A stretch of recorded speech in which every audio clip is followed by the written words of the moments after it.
Повеќе од еден месец не минува речиси ниту еден ден без да заврне. Ваквото променливо време многу ги загрижува земјоделците кои почнуваат да стравуваат за производството. Велат, иако растенијата се прскани и заштитени, толку влага може да донесе многу штетници. Па да, мораме да признаеме дека оваа година нашиот земјоделски производител се соочува пред се со климатските промени кои што доста лошо влијаат во самиот циклус на развојот на растенијата. Мислам дека во наредниот период кај сите оние земјоделски производители кои навремено не превземаат некои соодветни мерки за заштита кај растенијата, ќе дојде до нагло влошување на растителната состојба со појава на низа болести и појава на низа штетници.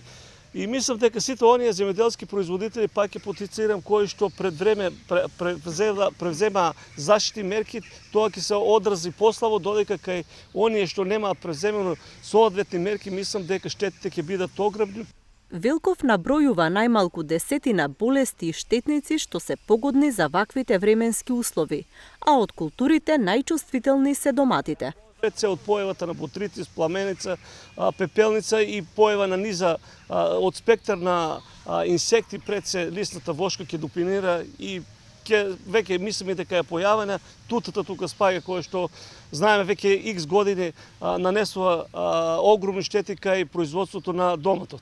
Агрономите сметаат дека особено треба да се следат посевите следните денови кога се очекува стабилизирање на времето, доколку се забележи појава на болести и штетници, соодветно да се реагира за да се спаси реколтата.